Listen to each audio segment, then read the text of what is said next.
오사카의 좁은 뒷골목, 페인트가 벗겨진 낡은 간판 하나. 그곳에서 15년 동안 시간이 멈춘 채 살아온 한 여자가 있었습니다. 그녀는 매일 똑같은 자리에서 똑같은 시간에 똑같은 일을 반복했어요. 하지만 어느 날 빗속에서 나타난 낯선 한국인 남자 한 명이 그녀의 세계를 흔들기 시작합니다. 그는 카메라를 들고 있었지만 정작 찍고 싶었던 건 시계가 아니었어요. 멈춰있던 여자의 마음이었습니다. 그리고 그녀 역시 도망치던 남자의 시간을 멈춰 세웠죠. 둘은 서로의 상처를 고치기 시작합니다. 마치 오래된 시계를 수리하듯이요. 하지만 인터넷 한 편의 영상이 이 조용한 공간을 뒤흔들고 남자에게는 떠나야 할 이유가 생깁니다. 과연 멈춰있던 그들의 시간은 다시 움직일 수 있을까요? 15년 동안 손대지 못했던 아버지의 시계는 다시 살아날 수 있을까요? 오늘 들려드릴 이야기는 시간을 고치는 여자와 시간으로부터 도망치던 남자의 특별한 만남입니다. 이 영상이 마음에 드신다면 구독과 좋아요, 알림 설정 부탁드립니다. 그리고 댓글로 여러분의 생각을 나눠주세요. 그럼 지금부터 오사카 남바 뒷골목의 기적 같은 이야기 속으로 여러분을 초대합니다. 오사카 남바의 뒷골목, 비가 내린 다음 날이면 유독 음침해지는 그 좁은 길 끝에 시계 수리점 토키노아가 있습니다. 간판의 페인트는 벗겨졌고 유리창에는 빗물 자국이 그대로 남아 있었어요. 하지만 그 안에서 들려오는 똑딱거리는 소리만은 언제나 정확했습니다. 유리코는 오늘도 작업대 앞에 앉아 확대경 너머로 시계의 내부를 들여다보고 있었습니다. 그녀의 손끝에서 작은 톱니바퀴 하나가 빛을 받아 반짝였어요. 사람들은 이런 낡은 시계를 쓰레기통에 버리지만 그녀는 고칠 수 있다면 버릴 이유가 없다고 믿었습니다. 그 믿음은 돌아가신 아버지가 남긴 마지막 유언이었어요. 12살 때였습니다. 아버지는 병상에 누워 그녀의 손을 잡으며 말했어요. 시계는 시간을 담는 그릇이라고, 그래서 함부로 버려서는 안 된다고요. 유리코는 그 말을 지금도 기억합니다. 그래서 28이 된 지금까지 이 작은 가게를 단 하루도 떠난 적이 없었어요. 가게 안은 고요했습니다. 벽시계 7개가 서로 다른 시간을 가리키고 있었고 선반 위에는 수리를 기다리는 시계들이 먼지를 뒤집어 쓴 채 쌓여 있었습니다. 유리코는 그 시계들을 하나하나 만지며 중얼거렸어요. 조금만 기다려달라고, 곧 다시 움직이게 해줄 테니까요. 그런데 이상했습니다. 오늘따라 그녀의 손이 자꾸 멈췄어요. 작업대 한쪽 구석에 놓인 금빛 회중시계 때문이었습니다. 그 시계는 15년 전 아버지가 마지막으로 고치려던 것이었어요. 하지만 돌아가시기 직전까지도 완성하지 못했죠.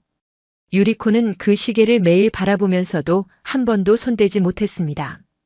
창밖으로 해가 기울고 있었습니다. 골목에는 장사를 마친 상인들의 목소리가 들려왔어요. 유리코는 확대경을 벗고 창가로 다가갔습니다. 빗방울이 유리를 타고 흘러내렸고 그녀는 그 흐름을 따라 시선을 움직였어요. 그때였습니다. 작은 종소리가 울렸어요. 누군가 가게 문을 연 것이었습니다. 유리코는 깜짝 놀라 뒤를 돌아봤어요. 문 앞에는 검은색 코트를 입은 남자가 서 있었습니다. 그의 손에는 낡은 가죽 카메라 가방이 들려 있었고 어깨에는 빗물이 젖어 있었어요. 남자는 가게 안을 천천히 둘러보다가 창가에 놓인 금빛 회중시계에 시선을 멈췄습니다. 그리고 조용히 물었어요. 저 시계는 파는 건가요? 유리코는 고개를 저었습니다. 파는 게 아니라 고치는 중이라고, 아직은 움직이지 않는다고 대답했어요. 남자는 고개를 끄덕이며 미소를 지었습니다. 그 미소가 어쩐지 낯설지 않았습니다. 유리코는 그 순간 자신의 가슴 속에서 무언가가 똑딱거리기 시작하는 걸 느꼈어요. 마치 오랫동안 멈춰있던 시계가 다시 움직이기 시작하는 것처럼요. 남자는 천천히 가게 안으로 들어왔습니다. 그의 발걸음은 조심스러웠고 마치 박물관에 들어온 사람처럼 주변을 살폈어요. 유리코는 작업대 뒤에 서서 그를 바라봤습니다. 낯선 손님이 오는 건 드문 일이 아니었지만 이 남자는 뭔가 달랐어요. 겨울 초입에 차가운 공기가 함께 들어왔습니다. 남자는 코트의 단추를 풀며 주위를 둘러봤습니다. 벽에 걸린 시계들, 선반 위의 부품들, 그리고 작업대 위의 확대경까지 그의 시선은 하나하나를 천천히 훑었어요. 유리코는 그가 단순한 관광객이 아니라는 걸 직감했습니다. 남자가 입을 열었어요. 혹시 시계 수리를 하시냐고 한국어 억양이 섞인 일본어로 물었습니다. 유리코는 고개를 끄덕이며 대답했어요. 그렇다고 어떤 시계를 고쳐야 하느냐고요. 남자는 잠시 머뭇거리다가 말했습니다. 고칠 시계는 없고 그냥 이 가게가 궁금해서 들렀다고요. 유리코는 의아한 표정을 지었습니다. 남자는 어색하게 웃으며 자신을 소개했습니다. 이름은 지훈이고 한국에서 온 여행 작가라고 했어요.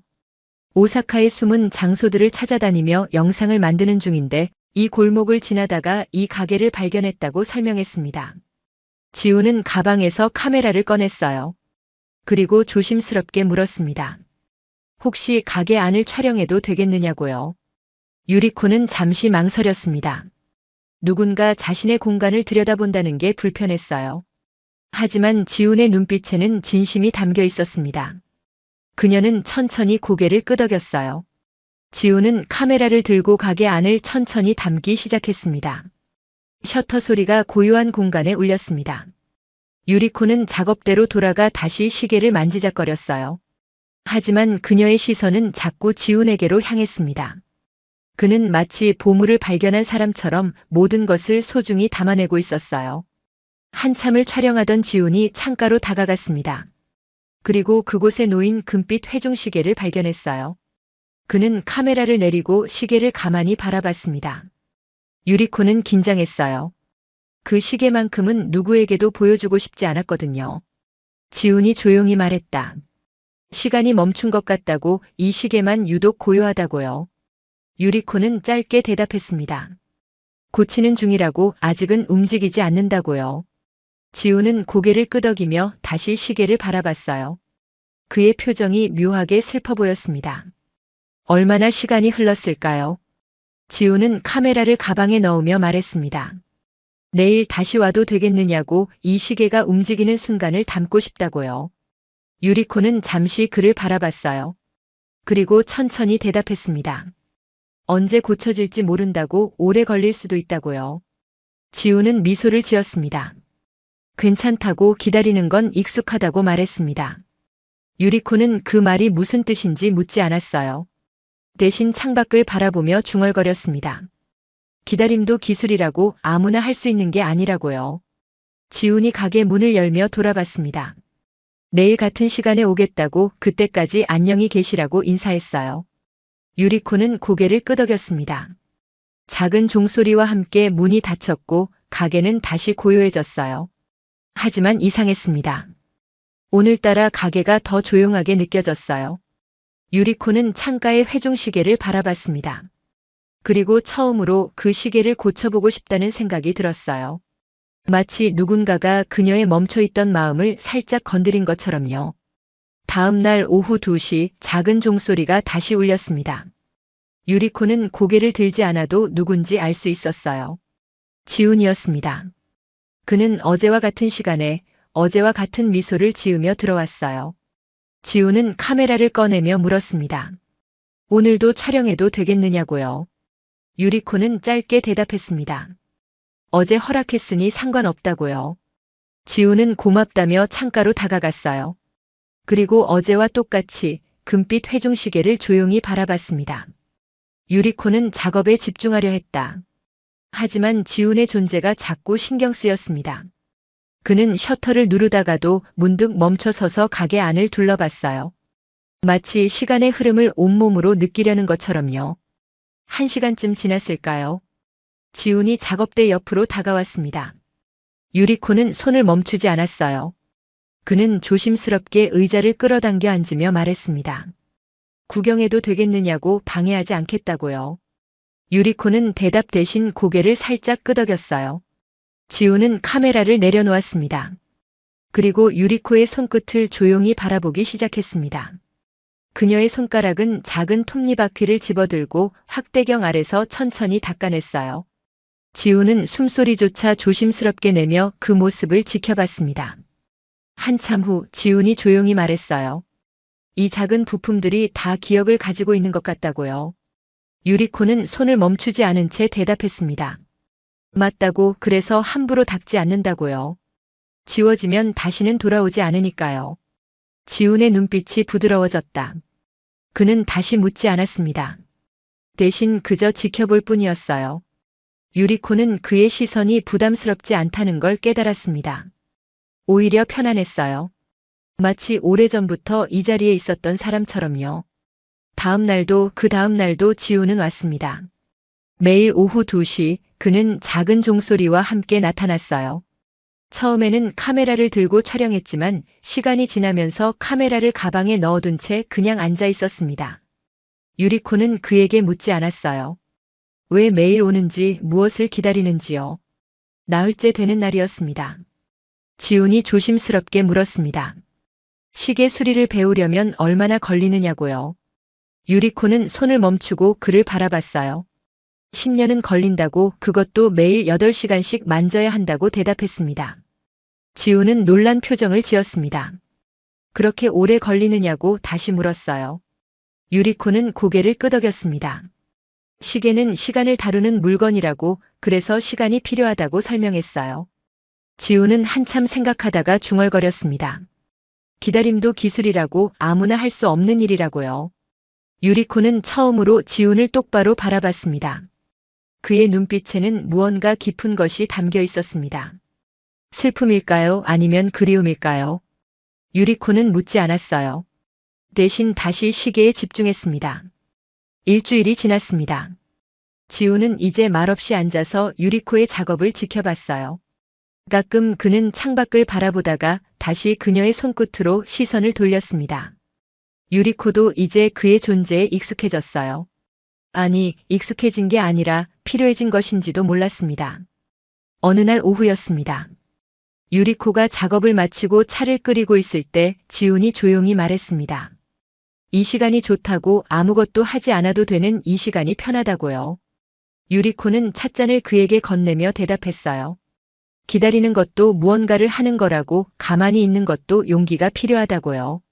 지훈은 찻잔을 받아들고 미소를 지었습니다. 그리고 창가의 회중시계를 바라보며 중얼거렸습니다. 저 시계도 지금 기다리고 있는 거라고, 다시 움직일 그날을 기다리고 있다고요. 유리코는 대답하지 않았어요. 하지만 그녀의 마음속에서 무언가가 천천히 움직이기 시작하고 있었습니다. 열흘째가 되던 날, 밖에는 첫눈이 내리기 시작했습니다. 가느다란 눈송이들이 유리창에 닿았다가 녹아내렸어요.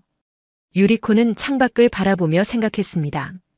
올해도 겨울이 왔구나. 벌써 29번째 겨울이구나. 지훈은 평소보다 조금 늦게 도착했습니다. 그의 어깨와 머리카락에는 눈이 소복이 쌓여 있었습니다. 유리코는 수건을 건네며 말했어요. 감기 걸리겠다고 좀 닦으라고요. 지훈은 고맙다며 수건으로 머리를 말렸습니다. 오늘따라 가게 안이 더 고요했습니다. 창밖의 눈은 모든 소리를 흡수하는 것 같았어요. 지훈은 언제나처럼 작업대 옆에 앉았습니다. 하지만 오늘은 뭔가 달랐어요. 그는 한참을 망설이다가 조심스럽게 입을 열었습니다. 왜 이 일을 시작하셨느냐고 지훈이 물었어요. 유리코는 손을 멈췄습니다. 그녀는 대답하지 않았어요. 지훈은 다시 물었습니다. 혹시 대답하기 싫으면 안 해도 된다고, 그냥 궁금해서 물어본 거라고 덧붙였어요. 유리코는 한참 동안 멈춰 있었습니다. 확대경 너머로 보이는 톱니바퀴가 흐릿하게 보였습니다. 그녀는 천천히 확대경을 벗었어요. 그리고 창가의 금빛 회중시계를 바라봤습니다. 아버지의 시계가 멈춘 날, 유리코가 조용히 말을 시작했어요. 제 마음도 멈췄습니다. 지훈은 아무 말 없이 그녀를 바라봤습니다. 유리코는 계속 말했어요. 그날 이후로 시간이 흐르는 게 느껴지지 않았다고, 매일이 똑같았다고요. 13살 때였다고 유리코가 말했습니다. 아버지가 돌아가신 날, 그 회중시계가 정확히 오후 3시 15분에 멈췄다고요. 아버지는 그 시계를 고치다가 숨을 거두셨어요. 유리코는 그 시계를 만지지 못했습니다. 손을 대는 순간 아버지가 완전히 사라질 것 같았거든요. 그래서 이 일을 시작했다고 유리코가 이어갔습니다. 다른 사람들의 시계를 고치다 보면 언젠가는 아버지의 시계도 고칠 수 있을 거라고 믿었다고요. 하지만 15년이 지난 지금까지도 그녀는 그 시계를 고치지 못했습니다.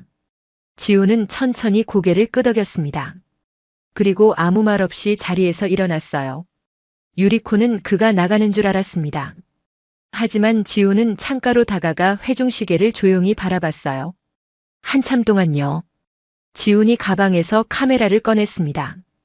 유리코는 그를 바라봤습니다. 지훈은 회중시계에 렌즈를 맞췄어요. 셔터 소리가 고요한 공간에 울렸습니다. 한 번, 두 번, 세 번. 그리고 지훈은 렌즈를 유리코에게로 돌렸습니다. 그녀는 깜짝 놀라 손을 들었습니다. 하지만 지훈은 이미 셔터를 눌렀어요. 유리코의 떨리는 손이 화면에 담겼습니다. 지훈이 카메라를 내리며 조용히 말했습니다. 당신의 손이 떨리고 있었다고, 그 떨림이 아름답다고요. 유리코는 자신의 손을 내려다봤습니다. 정말로 떨리고 있었어요. 그녀는 지금까지 몰랐습니다. 자신이 이렇게 떨리고 있다는 걸요. 왜 사진을 찍었느냐고 유리코가 물었어요. 지훈은 잠시 망설이다가 대답했습니다. 멈춰 있는 것 같아도 움직이고 있다는 걸 보여주고 싶었다고, 당신의 마음도 지금 움직이고 있다고요. 유리코는 대답하지 않았습니다. 그녀는 다시 작업대로 돌아가 확대경을 썼습니다. 하지만 손이 제대로 움직이지 않았어요. 지훈의 말이 자꾸 머릿속에 맴돌았습니다. 멈춰 있는 것 같아도 움직이고 있다니 정말 그런 걸까요? 지훈은 다시 자리에 앉았습니다. 그리고 창밖에 눈을 바라보며 중얼거렸습니다. 눈도 내리는 게 아니라 떨어지는 거라고, 멈춰 보여도 계속 움직이고 있다고요. 유리코는 그 말을 듣고 창밖을 바라봤어요. 정말로 눈은 멈추지 않고 내리고 있었습니다. 하나하나의 눈송이가 각자의 속도로 떨어지고 있었어요. 유리코는 처음으로 깨달았습니다. 멈춰 있다고 생각했던 자신의 시간도 사실은 계속 흐르고 있었다는 걸요. 해가 지고 가게 아니 어두워지기 시작했습니다. 지훈이 자리에서 일어나며 말했습니다. 오늘도 고맙다고, 내일 또 오겠다고요. 유리코는 고개를 끄덕였어요. 그리고 지훈이 문을 열고 나가려는 순간 조용히 말했습니다. 고맙다고요. 지훈은 돌아보며 미소를 지었습니다. 그리고 눈 내리는 골목 속으로 사라졌어요. 유리코는 창가로 다가가 회중시계를 바라봤습니다. 처음으로 그 시계를 만져보고 싶다는 용기가 생겼어요. 그날 밤 유리코는 가게 문을 닫지 않았습니다. 평소라면 6시에 문을 닫았지만 오늘은 달랐어요.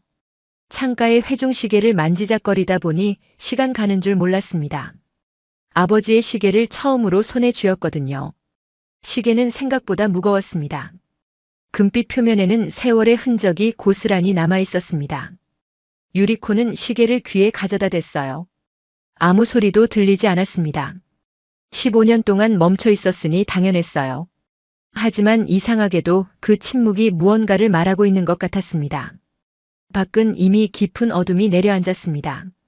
골목의 가게들은 하나둘 불을 끄고 있었어요. 유리코의 가게만이 유일하게 불을 밝히고 있었습니다. 작업대 위에 작은 램프가 회중시계를 비췄어요. 금빛이 은은하게 빛났습니다. 그때 작은 종소리가 울렸습니다. 유리코는 깜짝 놀라 시계를 내려놓았습니다. 문 앞에는 지훈이 서 있었어요. 그는 평소와 다르게 카메라를 들고 있지 않았습니다. 그냥 두 손을 주머니에 넣은 채 서 있었어요. 아직 안 닫으셨네요, 지훈이 말했습니다. 유리코는 고개를 끄덕였어요. 그냥 시계를 보다가 시간을 놓쳤다고, 곧 문을 닫을 거라고 대답했습니다. 지훈은 들어와도 되겠느냐고 물었어요. 유리코는 잠시 망설이다가 고개를 끄덕였습니다.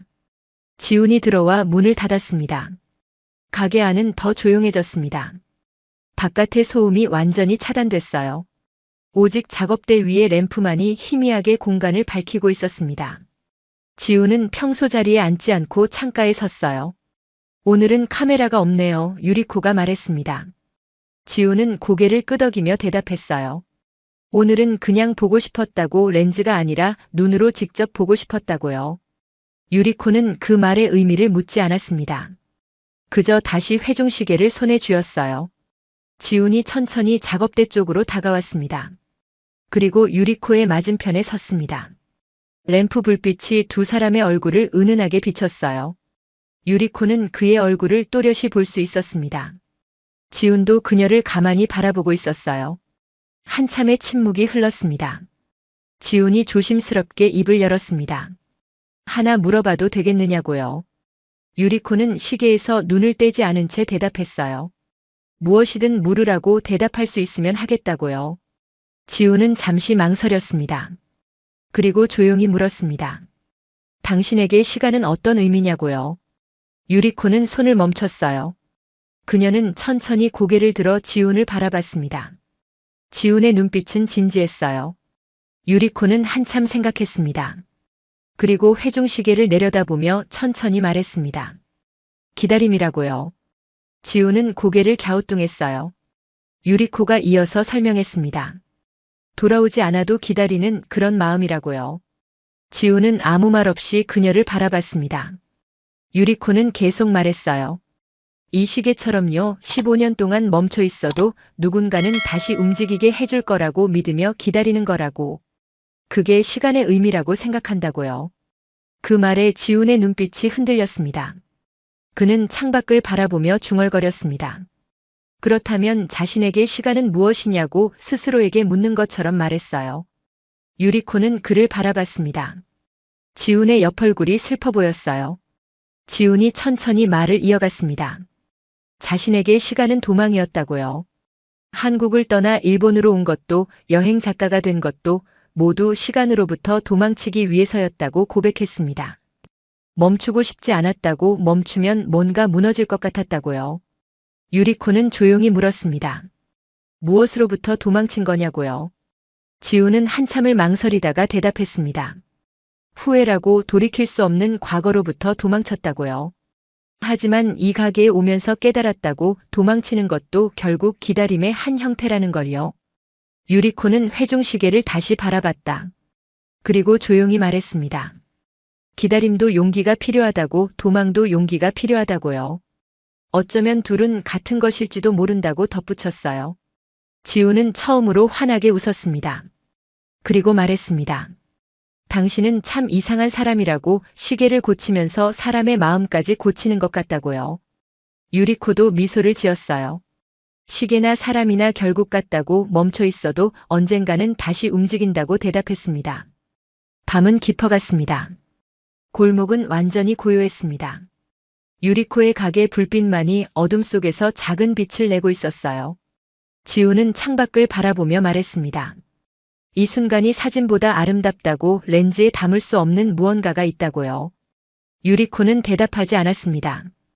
그저 회중시계를 조심스럽게 시계줄에 걸었습니다. 그리고 램프 불빛 아래서 천천히 뒷면을 열었어요. 15년 만에 처음으로요. 작은 톱니바퀴들이 빛을 받아 반짝였습니다. 지훈이 조용히 물었습니다. 고칠 수 있겠느냐고요. 유리코는 고개를 끄덕였습니다. 시간이 걸리겠지만 가능하다고 이제는 고칠 수 있을 것 같다고 대답했어요. 그 말 속에는 시계만을 의미하는 게 아닌 것 같았습니다. 지훈이 촬영한 영상이 인터넷에 올라온 건 그로부터 사흘 뒤였습니다. 제목은 오사카의 숨은 보석, 시간을 고치는 여자였어요. 영상 속에는 유리코의 손끝, 작업대 위의 시계들, 그리고 창가의 금빛 회중시계가 담겨 있었습니다. 처음에는 조회수가 1000명도 되지 않았습니다. 하지만 이틀 만에 10만 명을 넘었고 일주일 뒤에는 100만 명을 돌파했습니다.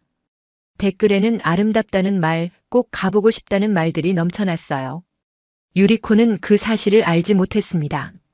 그녀는 인터넷을 거의 하지 않았거든요. 변화는 갑자기 찾아왔습니다. 어느 날 아침 가게 문을 열자 5명의 사람들이 줄을 서 있었습니다. 유리코는 깜짝 놀랐어요. 평소에는 하루에 한두 명 오면 많은 편이었거든요. 사람들은 시계를 들고 왔지만 그보다는 사진을 찍고 싶어 했습니다. 다음 날은 더 많았습니다. 10명이 넘는 사람들이 좁은 가게 안을 가득 채웠습니다. 유리코는 당황했어요. 사람들은 그녀에게 사진을 같이 찍자고 했고 가게 구석구석을 카메라에 담았습니다. 벽시계 앞에서, 작업대 앞에서, 창가의 회중시계 앞에서요. 셋째 날 유리코는 문을 늦게 열었습니다. 하지만 사람들은 이미 밖에서 기다리고 있었습니다. 20명도 넘어 보였어요. 유리코는 숨이 막혔습니다. 조용했던 그녀의 세계가 한순간에 무너지고 있었어요. 지우는 오후 2시에 왔습니다. 평소처럼 작은 종소리와 함께 들어왔지만 가게 안은 사람들로 붐볐습니다. 그는 유리코를 찾았어요. 그녀는 작업대 뒤에 웅크리고 앉아 있었습니다. 지우는 그녀의 표정을 보고 무언가 잘못됐다는 걸 직감했어요. 지훈이 사람들에게 말했습니다. 오늘은 영업을 일찍 마친다고 모두 나가달라고 정중하게 부탁했습니다. 사람들은 불만스러워했지만 지훈의 단호한 태도에 하나둘 나가기 시작했어요. 마지막 사람이 나가고 지훈은 문에 휴무 팻말을 걸었습니다. 가게는 다시 고요해졌습니다. 유리코는 여전히 작업대 뒤에 앉아 있었습니다. 지훈은 그녀 옆에 앉으며 조심스럽게 물었어요. 괜찮으냐고요? 유리코는 고개를 저었습니다. 괜찮지 않다고, 이건 원하던 게 아니라고 작은 목소리로 말했어요. 지훈은 미안하다고 말했습니다. 자신이 영상을 올린 게 잘못이었다고, 이렇게 될 줄 몰랐다고 사과했습니다. 유리코는 천천히 고개를 들었어요. 그리고 창밖을 바라보며 말했습니다. 유명해지는 게 무섭다고요. 왜 무섭냐고 지훈이 물었습니다. 유리코는 한참을 생각하다가 대답했어요. 사람들이 진짜 자신을 보는 게 아니라 영상 속의 이미지를 보러 온다는 게 무섭다고요. 시계를 고치러 오는 게 아니라 구경하러 온다는 게 싫다고 말했습니다. 지훈은 고개를 끄덕였습니다. 그리고 창가의 회중시계를 바라보며 말했습니다. 자신도 그랬다고, 처음에는 영상을 찍으려고 이 가게에 왔다고 고백했어요. 하지만 지금은 다르다고, 진짜 당신을 보러 온다고 덧붙였습니다. 유리코는 지훈을 바라봤습니다. 그의 눈빛은 진지했습니다. 지훈이 이어서 말했어요. 영상을 내릴까요 생각했다고, 하지만 그것도 옳지 않은 것 같다고요. 이미 많은 사람들이 봤고 그들 중 누군가는 진심으로 당신의 가게를 찾고 싶어 할 테니까요. 유리코는 창밖의 골목을 바라봤습니다. 여전히 사람들이 서성이고 있었습니다. 그들은 가게 안을 들여다보며 휴대폰으로 사진을 찍었어요. 유리코는 한숨을 쉬었습니다. 자신의 조용한 세계가 완전히 흔들리고 있었어요. 지훈이 조용히 말했습니다. 괜찮다고, 진심은 조용해도 전해진다고요. 처음에는 많은 사람이 와도 시간이 지나면 정말 필요한 사람들만 남을 거라고 위로했습니다. 유리코는 그 말을 듣고 고개를 끄덕였어요. 하지만 여전히 불안했습니다. 해가 기울고 있었습니다. 지훈은 자리에서 일어나며 말했습니다. 며칠 쉬는 게 어떻겠느냐고, 마음을 정리할 시간이 필요할 것 같다고 제안했어요. 유리코는 생각해보겠다고 대답했습니다. 지훈이 문을 열고 나가려는 순간 유리코가 불렀습니다. 지훈 씨 하고 그의 이름을 처음으로 불렀습니다. 지훈은 돌아봤어요. 유리코가 조용히 말했습니다. 고맙다고, 옆에 있어줘서요. 지훈은 미소를 지었습니다. 그리고 대답했습니다. 자신도 고맙다고, 이 가게가 자신에게 많은 걸 가르쳐줬다고요. 기다리는 법, 멈추는 법, 그리고 다시 시작하는 법을요. 밤이 되었습니다. 유리코는 혼자 가게에 남아 작업대 위의 회중시계를 바라봤습니다. 15년 만에 열어본 그 시계는 이제 조금씩 수리되고 있었어요. 유리코는 작은 톱니바퀴 하나를 집어들고 생각했습니다. 변화가 무서웠습니다. 하지만 어쩌면 필요한 것일지도 몰랐어요. 멈춰있던 시계가 다시 움직이려면 누군가의 손길이 필요하듯이 멈춰있던 자신의 삶도 변화가 필요한 건 아닐까요? 유리코는 천천히 톱니바퀴를 제자리에 끼웠습니다. 창밖에는 별이 떠 있었습니다. 골목은 조용했습니다. 유리코는 처음으로 생각했어요. 내일 다시 문을 열면 그것도 나쁘지 않을 거라고요. 지훈의 말처럼 진심은 조용해도 전해질 테니까요. 일주일이 지나자 소문은 조금씩 잠잠해졌습니다.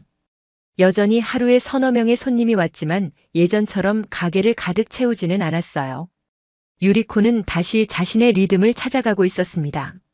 지훈의 말이 맞았어요. 진심은 조용해도 전해졌습니다.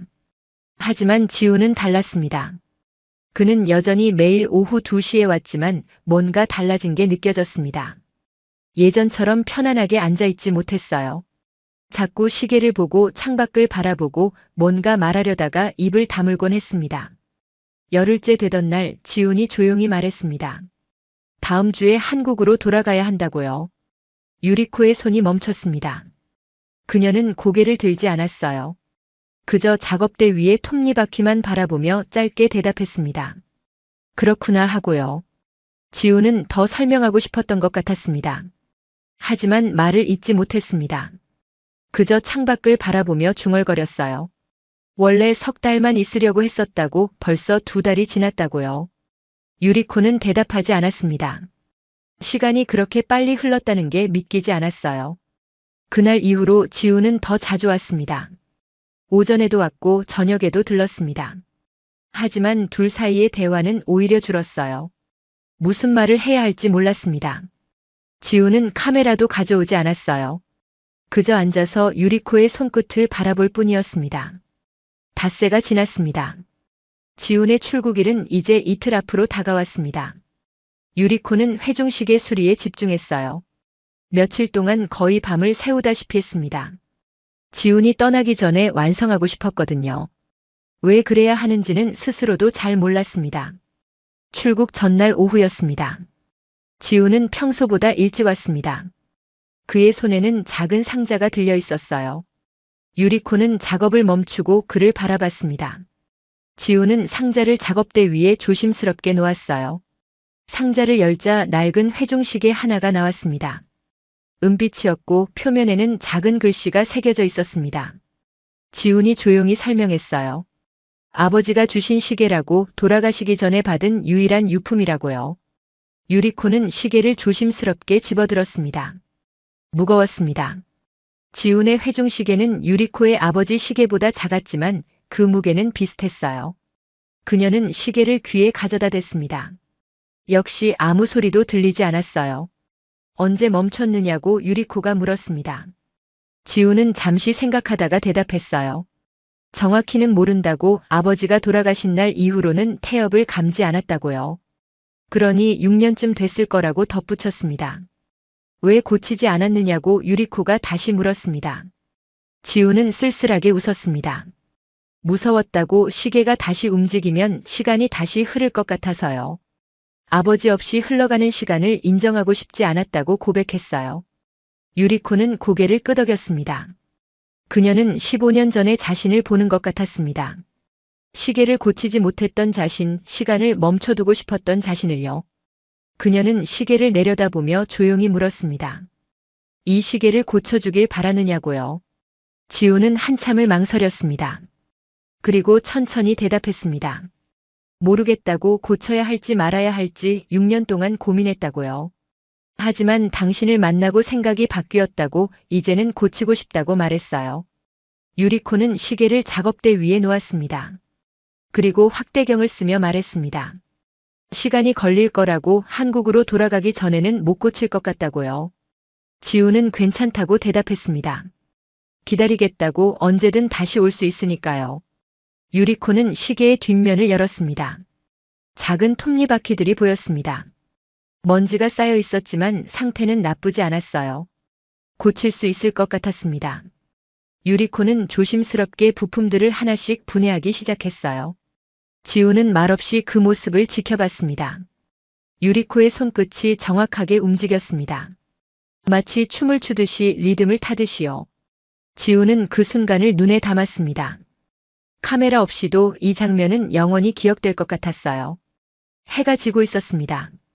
유리코는 작업을 멈추고 시계를 조심스럽게 상자에 넣었습니다. 그리고 지훈에게 말했어요. 일주일 정도 걸릴 거라고, 그때 다시 오면 된다고요. 지훈은 고개를 끄덕였습니다. 지훈이 자리에서 일어섰습니다. 그리고 한참을 망설이다가 말했습니다. 고맙다고, 이 시계뿐 아니라 많은 걸 고쳐줘서요. 유리코는 고개를 들지 않았어요. 그저 작업대 위에 램프를 바라보며 짧게 대답했습니다. 별 말씀을요. 문을 열고 나가려던 지훈이 멈춰 섰습니다. 그리고 뒤를 돌아보며 조용히 말했습니다. 한 가지만 약속해달라고, 당신의 아버지 시계도 꼭 고치라고요. 이제는 고칠 수 있을 거라고 믿는다고 덧붙였어요. 유리코는 처음으로 지훈을 똑바로 바라봤습니다. 그의 눈빛에는 진심이 담겨 있었습니다. 유리코는 천천히 고개를 끄덕였어요. 약속한다고, 꼭 고치겠다고 대답했습니다. 지훈이 문을 열고 나갔습니다. 작은 종소리가 울렸습니다. 유리코는 창가로 다가가 그의 뒷모습을 바라봤어요. 지훈은 골목을 천천히 걸어가고 있었습니다. 한 번도 뒤를 돌아보지 않았어요. 밤이 깊어갔습니다. 유리코는 작업대로 돌아가 지훈의 시계를 꺼냈습니다. 그리고 조심스럽게 작업을 시작했어요. 내일 지훈이 떠나기 전에 꼭 완성하고 싶었습니다.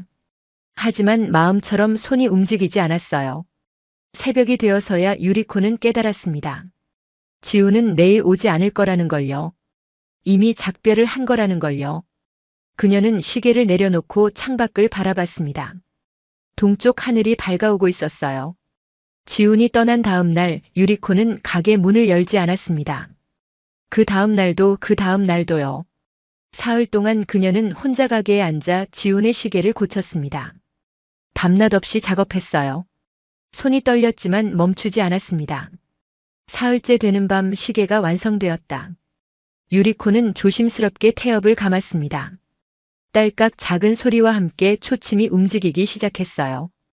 유리코는 시계를 귀에 가져다 댔습니다.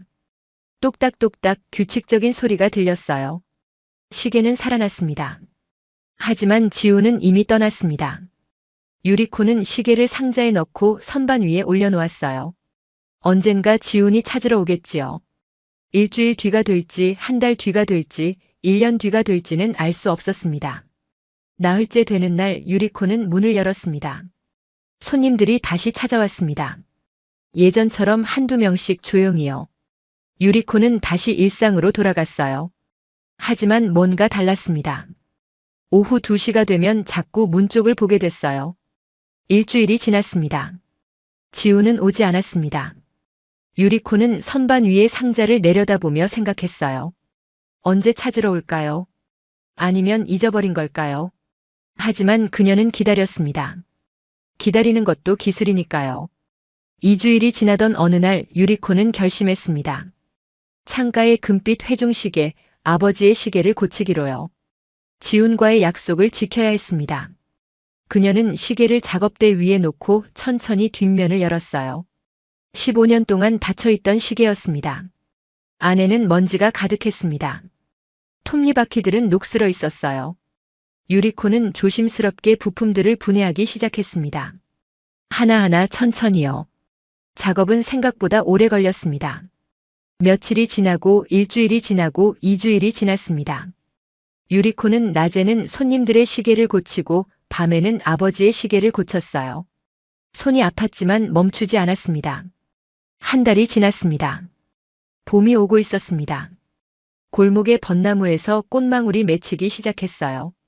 유리코는 창밖을 바라보며 생각했습니다. 계절은 변하는데 지훈은 왜 오지 않을까요? 어느 날 오후 택배기사가 찾아왔습니다. 작은 상자 하나를 들고요. 유리코는 의아해하며 상자를 받았습니다. 보낸 사람의 이름은 적혀 있지 않았어요. 그녀는 조심스럽게 상자를 열었습니다.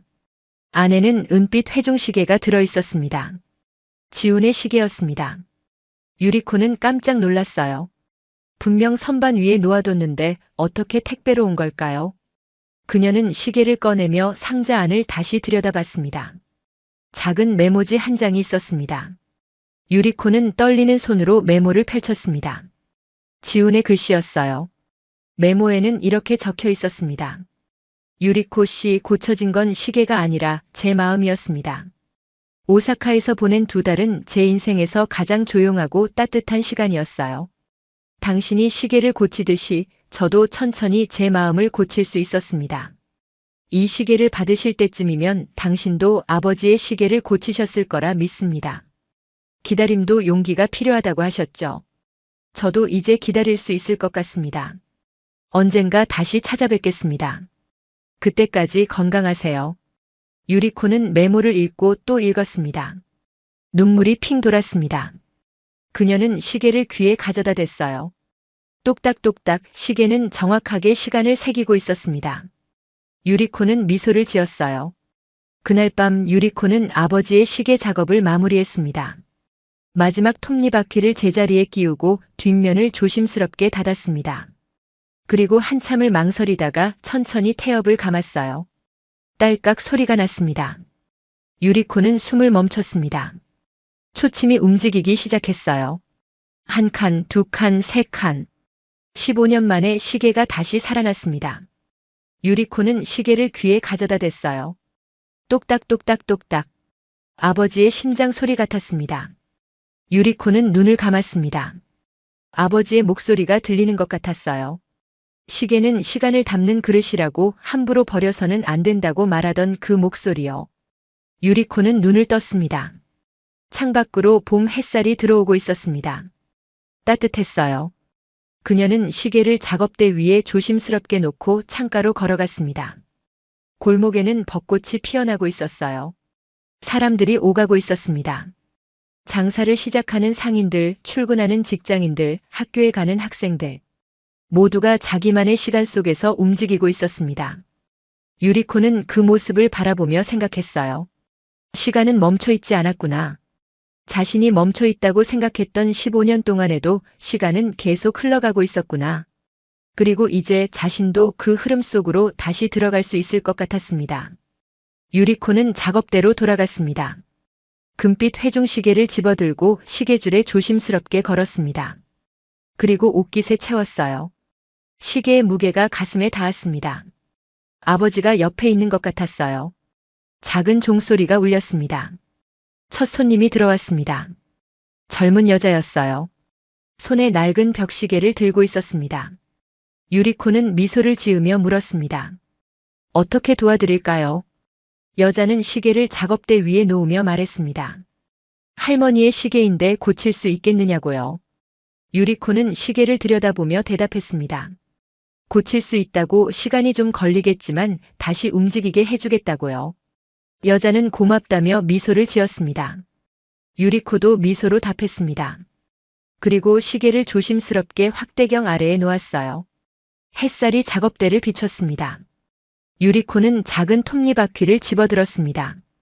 그리고 천천히 작업을 시작했습니다. 가슴의 회중시계에서 똑딱똑딱 소리가 들렸어요. 규칙적이고 따뜻한 소리였습니다. 창밖에서는 바람이 불어왔습니다. 벚꽃 꽃잎 몇 개가 유리창에 닿았다가 날아갔습니다. 유리코는 창밖을 한번 바라보고 다시 시계에 집중했어요. 그녀는 조용히 중얼거렸습니다. 이제 나의 시간도 다시 움직이네요. 작업대 위의 시계들이 각자의 시간을 가리키고 있었습니다. 어떤 것은 빠르고 어떤 것은 느렸습니다. 하지만 모두 움직이고 있었어요. 유리코의 마음처럼요. 그녀는 처음으로 깨달았습니다. 기다림도 움직임이라는 걸요. 멈춰 있는 것 같아도 사실은 천천히 앞으로 나아가고 있었다는 걸요. 지훈이 그랬듯이 자신도 그랬듯이요. 햇살이 더 밝아졌습니다. 골목에는 봄 냄새가 가득했습니다. 유리코는 손을 멈추지 않았어요. 똑딱똑딱 가슴의 시계 소리에 맞춰 그녀의 손끝이 움직였습니다. 새로운 시간이 시작되고 있었어요. 오사카의 작은 시계 수리점에서 시작된 이야기는 결국 우리 모두의 이야기였습니다.